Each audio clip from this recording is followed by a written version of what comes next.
नहीं थम रहा गोरक्षा के नाम पर मुसलमानों की हत्याओं का सिलसिला। महज शक के आधार पर मुसलमानों की हत्या कर दी जाती है। खुद को गोरक्षक कहने वाले गुंडाई बदमाश खुलेआम कैसे दूसरे व्यक्तियों की हत्या कर देते हैं, ये सवाल अपने आप में बना है कि आखिर कानून से लेकर प्रशासन तक क्यों विफल पाया जाता है। आज इसी पूरे मामले को लेकर चर्चा करेंगे, जब एक बार फिर से ऐसा ही एक मामला सामने आया है और अब बुरी तरीके से भारतीय जनता पार्टी सवालों के घेरे में घिर चुकी है। नमस्कार साथियों, आप देख रहे हैं अमन संदेश और मैं हूं आपके साथ नफीसा खान। हरियाणा के दादरी इलाके से एक मामला सामने आया है, जहां गोरक्षकों द्वारा, एक गोरक्षक का समूह है, उन समूह के द्वारा 2 प्रवासी मजदूरों की पीट कर हत्या कर दी जाती है, जिसमें से एक मौके पर ही मर जाता है और एक अस्पताल में गंभीर अवस्था में भर्ती है। जी हाँ साथियों, 5 लोगों का एक समूह था जो खुद को गोरक्षक कह रहे थे। उन्होंने प्रवासी मजदूर जो कि बंगाल के रहने वाले हैं, जो एक झोपड़ी में रहा करते थे और कूड़ा बीनने का काम करते थे, उन मजदूरों को बाहर बुलाया। काम के नाम पर, कूड़ा बीनने के नाम पर उनको घर से बाहर बुलाया गया, झोपड़ी से बाहर बुलाया, और जैसे ही मजदूर बाहर आते हैं तो उनकी पीट कर हत्या कर दी जाती है। आरोप ये लगता है कि उन्होंने मांस खाया है, बीफ खाया है, यानी कि गोरक्षक जो खुद को कह रहे थे, उन्होंने महज संदेह किया, यानी कि शक के आधार पर ही हत्या कर दी।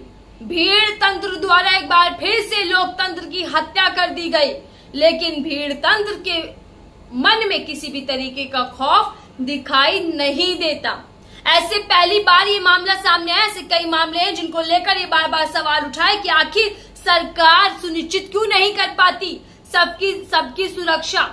क्यों महज शक के आधार पर बार गोरक्षा के मामलों में हत्याओं का मामला सामने आता है।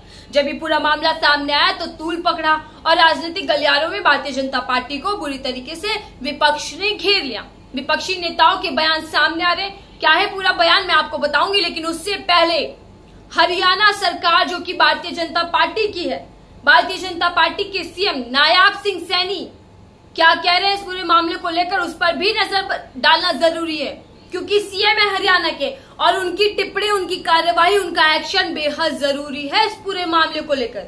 नायब सिंह जी कह रहे हैं कि कैसे मॉब लिंचिंग की बात ठीक नहीं है, ऐसा कर देना ठीक नहीं है, ये गलत किया जा रहा है। ऐसे मामलों से थोड़ी सी दूरी बनाकर रखना चाहिए गोरक्षकों को। लेकिन गौ माता की सुरक्षा के लिए विधानसभा में कड़े कानून पास किए गए, पारित किए गए। हरियाणा के सीएम नायब सैनी कह रहे हैं कि कैसे गोरक्षा के मामले में बार जो ये खबरें सामने आती हैं कि मांस खा लिया गया, गौ माता की तस्करी की जा रही है, ऐसे मामलों में कोई समझौता नहीं किया जाएगा। गौ माता के मामले में कोई भी समझौता किसी कीमत पर बर्दाश्त नहीं किया जाएगा।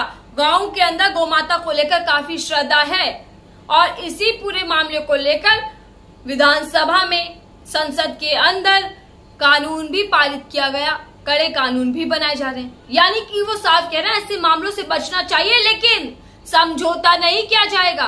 गोरक्षा को बार इस तरीके की मामलों को अंजाम देंगे, बार ऐसे हत्या करेंगे महज शक के आधार पर। ये है सीएम का बयान।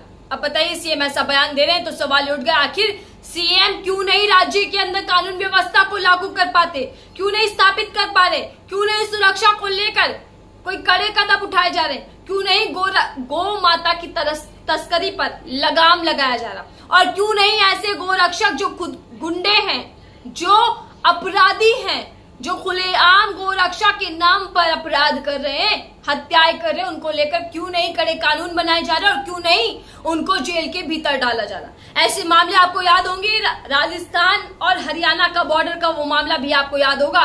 नासिर जुनैद, कैसे मोनू मानेश्वर ने खुलेआम रात के वक्त महज इस शक पर, इस आधार पर कि गो तस्करी की जा रही थी, उनको मार देते हैं, नासिर जुनैद की हत्या कर दी जाती है। वो पूरा मामला भी तूल पकड़ा था, लेकिन कार्यवाही के नाम पर महज खाना पूर्ति हुई थी, एक्शन लिया गया महज फॉर्मेलिटी के तौर पर। और मोनू मानेश्वर के फोटो भारतीय जनता पार्टी के नेताओं के साथ कई ज्यादा वायरल भी हुए, यहाँ तक कि मोनू मानेश्वर के समर्थन में तो महापंचायतें हुई थी, हिंदू संगठन के लोगों ने महापंचायत की और मोनू मानेश्वर के समर्थन में सड़कों पर उतरे थे। अब सोचिए कि कैसी हरकत है कि जो अपराधी है, जो गुंडाई कर रहे हैं, उनके समर्थन में भी अगर महामंथन होने लग गए, महारैलियां होने लग गई, तो फिर समाज की शोर बढ़ रहा है। बहरहाल ये जब पूरा मामला बढ़ा तो सवाल ये उठने लगे कि आखिर भारतीय जनता पार्टी, जो खुद को कहती है मजबूत पार्टी है, डबल इंजन की सरकार है, जो कहती है कि हमने बड़े बड़े महायुद्धों को रुकवा दिया, पीएम मोदी की एक कॉल पर, एक बात पर, एक इशारों पर महायुद्ध रुक जाते हैं, लेकिन ऐसे गो हत्याएं नहीं रुक पा रहे। राहुल गांधी भी अब इस पूरे मामले में अपनी प्रतिक्रिया दे रहे और न केवल अपनी राय साझा कर रहे हैं, बल्कि भारतीय जनता पार्टी पीएम मोदी पर कड़ी निंदा करते हुए हमला भी बोल रहे हैं। क्या कह रहे हैं राहुल गांधी, पहले मैं वो आपको बता देती हूँ, उसके बाद हम चर्चा करेंगे कि आखिर इस पूरे मामले को लेकर केवल खबर बनेगी या फिर ऐसे मामलातों पर भी रोक लगेगी और इन मामलों में कमी। राहुल गांधी ट्वीट लिख रहे हैं और कह रहे हैं कि नफरत को राजनीतिक हथियार बनाकर सत्ता की सीढ़ी चढ़ने वाले देश भर में लगातार भय का राज स्थापित कर रहे हैं। भीड़ की शक्ल में छिपे हुए नफरती तत्व कानून के राज को चुनौती देते हुए खुलेआम हिंसा फैला रहे हैं। भाजपा सरकार से इन उपद्रवियों को खुली छूट मिली हुई है, इसलिए उनमें ऐसा कर पाने का साहस पैदा हो रहा है, उनके हौसले बढ़ रहे हैं। अल्पसंख्यकों, खासकर मुसलमानों पर लगातार हमले जारी हैं और सरकारी तंत्र मूर्ख दर्शक बना देख रहा है। मुसलमानों पर बार बार इस तरीके के मामले, इस तरीके की घटनाएं सामने आती हैं जब गोरक्षा के नाम पर मुसलमानों की हत्या कर दी जाती है और सरकार खामोश रहती है, सरकार कोई एक्शन नहीं लेती, क्योंकि ऐसा लगता है जैसे सरकार खुद संरक्षण दे रही हो, सरकार खुद बढ़ावा दे रही हो। और वही बात राहुल गांधी यहाँ पर कहते दिख रहे हैं। ऐसे अराजक तत्वों के खिलाफ सख्त से सख्त कार्यवाही कर कानून का इकबाल कायम करना चाहिए, किया जाना चाहिए। भारत की सांप्रदायिक एकता और भारतवासियों के अधिकारों पर किसी भी तरह का हमला संविधान पर हमला है, जो हम बिल्कुल भी बर्दाश्त नहीं करेंगे। भाजपा तोड़ने की कोशिश कितनी भी कर ले, लेकिन हम भारत जोड़ने की इस ऐतिहासिक लड़ाई को हम हर हाल में जीतेंगे।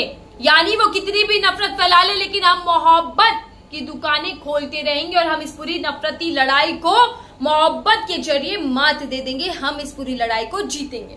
साथियों, तमाम लोगों की प्रतिक्रिया आ रही है, लेकिन सरकार गिर गई है। पीएम मोदी की वो बात मुझे याद आ रही है जो मैं आपको बता दूं, 2016 में पीएम मोदी ने कहा था कि कैसे उनको ऐसे गोरक्षकों को देखकर गुस्सा आता है।